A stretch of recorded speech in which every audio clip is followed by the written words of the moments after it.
Ma'am ये आपका order. क्या ऑर्डर? इतना वक्त लगता है? इतनी देर कहाँ पे लग गई? मैम वो जरा मैं लेट हो गया था। शेखर, ये तो गौरव है ना?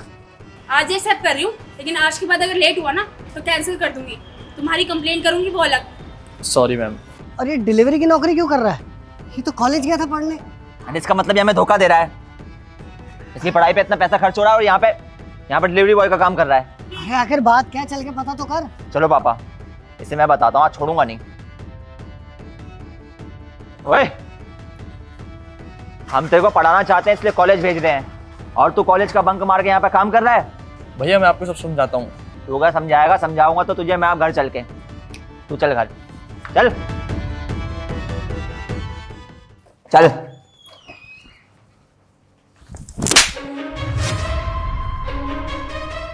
अरे क्यों कर रहा है सब कुछ? क्या इसी दिन के लिए तो पढ़ा लिखा रहे थे कि तू अपनी पढ़ाई छोड़कर जॉब करे? अरे मैंने अपने सभी दोस्तों को बोला कि मेरा भाई पढ़ लिख कर बड़ा आदमी बनेगा। अगर उनमें से किसी ने भी तेरे को इस हालत में देख लिया तो वो क्या बोलेंगे कि मैं अपने छोटे भाई को पढ़ा ही नहीं रहा हूँ। भैया मुझे पता है दिक्कत है, इसलिए कर रहा था ये सब। अरे हमने तुझसे कभी कहा काम करने के लिए? जब तूने किताबों के लिए पैसे मांगे, किसी चीज के लिए पैसे मांगे, तब तेरे को पैसे दिए। फिर सब कुछ देने के बाद भी आखिर तेरे को जरूरत क्या पड़ गई काम करने की? क्योंकि मैं जानता हूँ भैया, मैंने आप लोगों की सारी बातें सुन ली थी। अरे क्या समझ गया था तू? और ऐसा क्या सुन लिया था तूने? यही कि मुझे पढ़ाने के लिए आप लोगों ने बहुत कर्जा ले रखा है और जिसे चुकाने में आपको बहुत दिक्कत हो रही है। शेखर बेटा, हमें रास्ते में वो रोशन मिला था और अपने पैसे मांग रहा था। पापा उसको ज्यादा पैसे रह भी नहीं रहे, दे देंगे थोड़े टाइम बाद। अरे बेटा उसका तो ठीक है, लेकिन वो संदीप सिंह के तो 2.5 लाख रुपए देने हैं ना, उसके कैसे देंगे? उनसे मैं बात कर लूंगा, उन्हें कह दूंगा कि थोड़े टाइम की मोहलत दे दो, अभी हमारे पास पैसे नहीं है।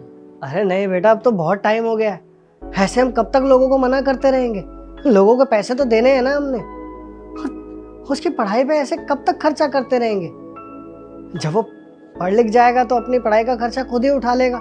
पापा आप टेंशन मत लीजिए, आप पे बात नहीं आएगी, जैसे भी होगा मैं मैनेज कर लूंगा। लेकिन बेटा इन कर्जों का क्या? अब कर्जा हो चाहे जो कुछ भी हो वो मैं चुकाऊंगा।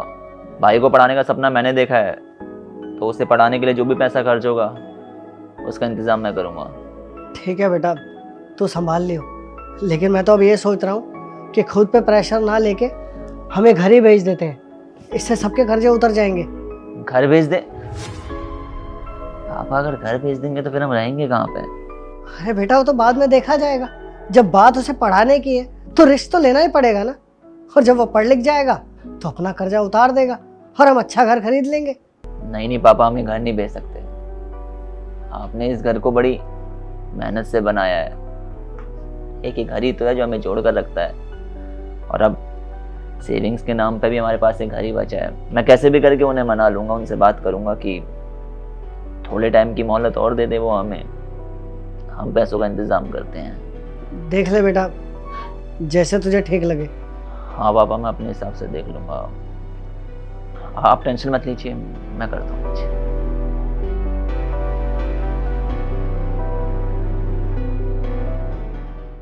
तो भैया मैंने भी सोचा मैं पढ़ाई के साथ कुछ काम करूँ जिससे आप लोगों की मदद हो जाए। पागल, तुझसे कहा किसने काम करने के लिए? ये पढ़ाई के पैसों का इंतजाम करना मेरा काम है, मैं करूंगा इंतजाम। पढ़ाई करते को तो पढ़ने के लिए बोला और तू इन सब कामों में उलझ गया है।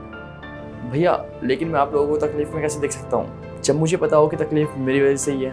वाह, क्या बेटे हैं मेरे, दोनों मुसीबत में एक दूसरे के साथ खड़े। आजकल के भाइयों में इतना प्यार कहाँ ही होता है। बेटा मुझे बहुत खुशी हुई तुम दोनों को देख के। बस तुम दोनों हमेशा ऐसे ही एक दूसरे के साथ रहना। हाँ पापा, हम दोनों हमेशा साथ में रहेंगे। पर भाई तू ये सब कुछ करके हमारी मदद नहीं कर रहा है, बल्कि तू तो हमारी मेहनत को बर्बाद कर रहा है। अरे मैं कभी नहीं चाहूंगा कि तू अपनी जिंदगी को इस तरह से बर्बाद कर। सही समय पर अगर इंसान सही काम को नहीं करता है तो उसकी जिंदगी बर्बाद हो जाती है। पढ़ाई के वक्त पर काम करेगा और काम के वक्त पर पढ़ाई करेगा तो कभी सक्सेसफुल नहीं हो सकता। इसीलिए कहते हैं कि सही समय पर सही चीज़ का करना अति आवश्यक है। और वैसे भी तेरे ऊपर जिम्मेदारी है एक, और वो जिम्मेदारी ये है कि तेरे को पढ़ लिख कर हमारे सपनों को पूरा करना है। देख हम तो अपनी ज़िंदगी में उस मुकाम को हासिल नहीं कर पाए जो हम हासिल करना चाहते थे, लेकिन तेरे पे हमारी उम्मीदें टिकी हैं, हमारे पूरे परिवार की उम्मीदें टिकी हैं। अगर तू पढ़ लिख कर बड़ा आदमी बन जाता है तो हमें खुशी होगी, क्योंकि जो त्याग है, ये मेहनत है, सब कुछ तेरे लिए हो रहा है। अगर तू ही नहीं बन पाएगा कुछ तो सब बेकार है। घर वाले किसके लिए मेहनत करते हैं? अपनों के लिए। और वही अपने जब सक्सेसफुल नहीं हो पाते हैं तो बुरा लगता है। तो कोशिश करना, तेरे से किसने कहा ये काम करने के लिए? मैं हूँ, मैं करूँगा। जितने पैसे चाहिए होंगे मैं ला के दूंगा, फिर चाहे मेरे को जहाँ मर्जी से लाने पड़े। देखो इस चीज़ की कोई टेंशन नहीं लेनी चाहिए कि पैसा कहाँ से आएगा। अरे बड़े भाई के होते हुए क्या छोटा भाई अब टेंशन लेगा? तेरे को बस एक काम बोला है हमने कि तू पढ़। मेरे को खुशी हुई कि अब छोटा भाई बड़ा हो गया है, वो समझ रहा है परिवार के दुख दर्द को, लेकिन इस वक्त नहीं चाहता कि तू इन उलझनों में उलझे।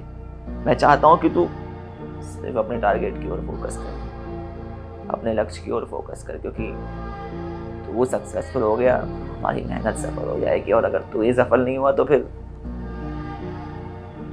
फिर यार बहुत चीज़ें हाथ से निकल जाएंगी और दुख होगा हमें। और ये छोटे मोटे कर्जे, इन छोटे मोटे कर्जों के चक्कर में तो अपने हौसलों को क्यों तोड़ रहा है? एक बार तू कामयाब हो गया ना, ये कर्जे छुट्टियों में निपट जाएंगे, समझा तू? इसलिए पढ़ाई लिखाई पर ध्यान दे, छोड़ इन सब चीज़ों को अब। हाँ, आप लोग सही कर रहे हो भैया, मुझे अपनी पढ़ाई पे ध्यान देना चाहिए। आप लोग मेरी पढ़ाई के लिए बहुत कुछ कर रहे हो, मुझे माफ़ कर दो भैया। अब मैं मन लगा के पढ़ाई करूँगा, और अगर मेरी वजह से आप लोगों का दिल दुखा हो तो उसके लिए सॉरी भैया, माफ़ कर देना। माफ़ी मत मांग, तू पढ़ और बस खूब मेहनत कर। मैं तेरे को सफल होते हुए देखना चाहता हूँ।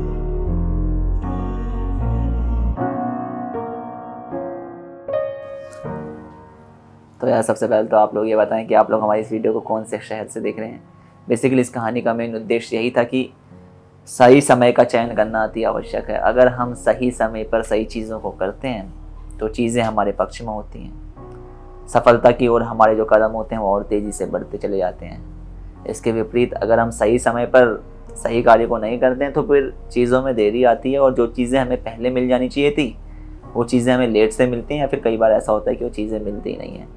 इसीलिए कहते हैं कि समय का सदुपयोग करें, और अगर आप समय का सदुपयोग करते हैं तो समय भी आपकी कदर करेगा और आप अपनी ज़िंदगी में ऐसा मुकाम हासिल करेंगे जो आप हासिल करना चाहते हैं। अगर आप लोगों को हमारी वीडियो पसंद आई तो हमें सपोर्ट कीजिए। मिलते हैं आप सभी लोगों से जल्द एक नई वीडियो में एक नई स्टोरी के साथ।